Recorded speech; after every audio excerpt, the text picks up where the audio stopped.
I'm Ava Davis, writer, producer, and actress. So, what is The Waltz about? This is a straight-up film about a trans woman who, after successfully transitioning socially and is professionally where she wants to be, she finds herself wanting love in her life. So, she takes a dance class, not to meet someone, but to fulfill her lifelong desire and admiration for dance. On the first day of class, she's partnered with an unlikely partner. Something develops between the both of them, but both find themselves unsure of the feelings they have for one another, and they're both also plagued by each of their own insecurities. So I'm letting you fly.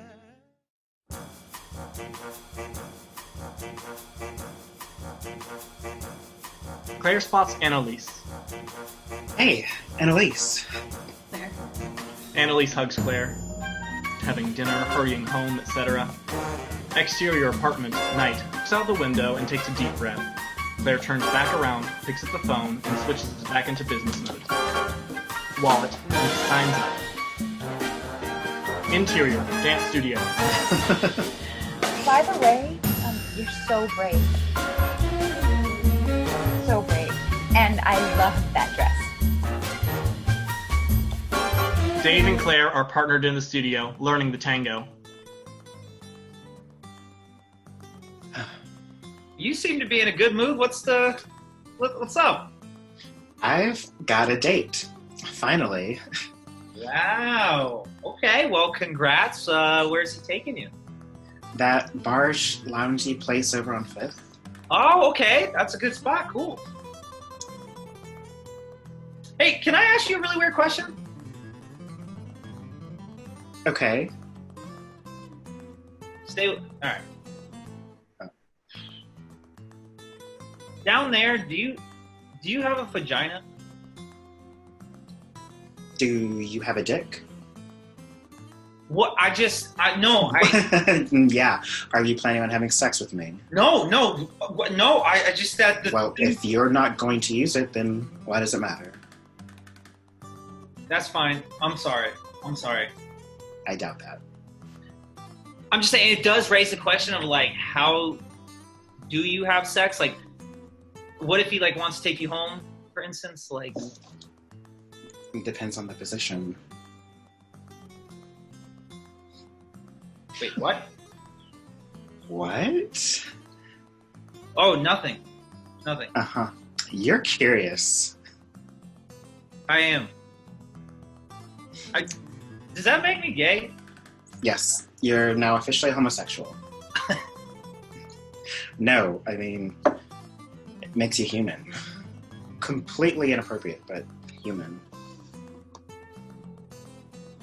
What was your old name? Claire ignores the question and steps on his feet.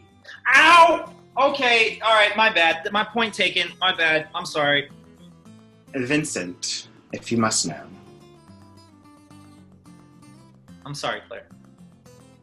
Thank you. Hey, I'm sure you're gonna have a wonderful day. All right, class, that's it for today. Claire's phone rings. She answers it. Hey! Yeah, no, I was just getting ready to... Oh. Uh-huh. Uh-huh. Yeah, okay. Yeah. Yeah, no problem. Yeah, we can reschedule this. Yeah. Okay. Bye. Dave walks up. Hey, what is it? Nothing. I mean, come on, we're dance partners now. You gotta, come on. It's nothing. It's just he canceled on me. Some vague reason about having to work late. He couldn't get away right now. You know, he's probably married, and I should be working on my account anyways. I'm sorry. Dave looks back to the group.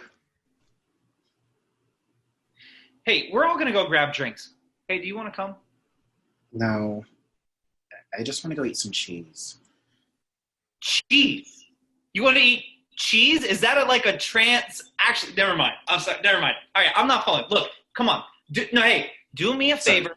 No, do me a favor. Don't make me the odd guy out, okay? I mean, look at them. Dave points to the other pairs who are flirting heavily with each other. Look at that. What? I'll tell you what, okay?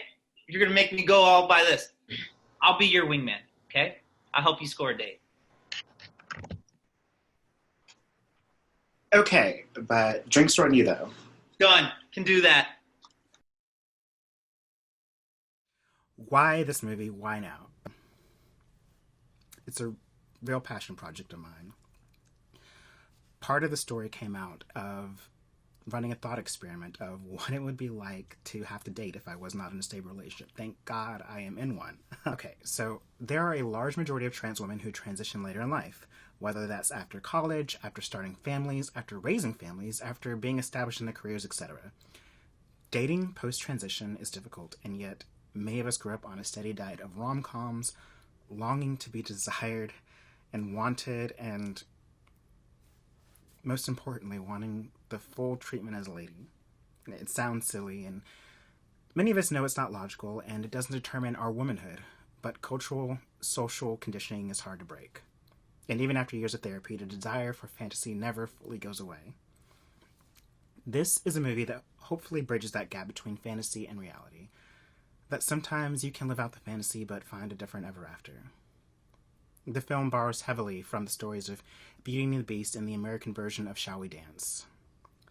I mean, I'm just going to piggyback off what you said, Brian. It's so nice to just tell a story, but that's not concentrated on the trauma of being in a marginalized community. So I just think that was beautiful, Ava, of just like, it's just a romantic movie, and she happens to be a Black trans woman, but like that's all. Like that is not the point of the film. The film is her like romantic journey in this film, and it was just lovely to watch you and Spencer. Like I was over here sometimes like this, like this is so cute. Like I want to see them dancing. So it was just lovely to watch you two, while even being a part of it, being like entranced, and then also joining in that music tonight. I was like, oh, I'm into this. Like, I'm in this for real. One of the goals of the movie is twofold: to increase trans visibility in a positive light that shows the protagonist not in trauma but simply living her life, and also to provide a context to have conversations about trans people. While this film doesn't include trans men, the conversation about trans people includes them. It should include them. What it is like to date and live your life, stigmas faced, how to erase those stigmas, and the fact that often we don't choose who we fall in love with, but we can choose who to be or not be in a relationship with that person. So, you're probably curious about the afterlife of the film. So with each film that I make, I think about the afterlife. I envision this film as part of a trans trilogy in the vein of Christophe Kieslowski's Trois Couleurs. This film takes its inspiration from adaptations of Villeneuve's and Beaumont's versions of La Belle et la Bête, most notably Disney's version. The second film in the trilogy borrows heavily from Balzac's Sarrazin, and the third in the trilogy creates a new fairy tale for trans people in the form of a self-proclaimed duchess with dubious origins, but the magical talent to make crowns appear. The most important part of this afterlife is taking these films on tour throughout the Southeast. In-person meetings and building relationships are key to changing hearts and minds, and this is a campaign first and foremost to create a safer environment for trans, queer, and non-binary people in their own communities. Oftentimes, there is considerable risk in being the first one to come out in town. But, luckily, there are those of us who live in metropolitan areas who are out, who have great, wonderful support, and can engage with communities to spark conversations and decrease the fear and misconceptions many may have or hold about trans, queer, and non-binary people. The hope is that these movies will create positive stereotypes and combat phobias that have become ingrained in Southern communities, and also increase the visibility of allies in those communities so that one knows who is safe to confide in. Baby, believe me, it's only a matter of time. Those are my goals and the whole idea behind the Waltz. There are no new camera techniques, there are no new plot twists and turns. It's just a simple take on one of the tales as old as time, and learning one can change. Oh, don't you know you can't escape me? Ooh, darling, 'cause you'll always be my baby.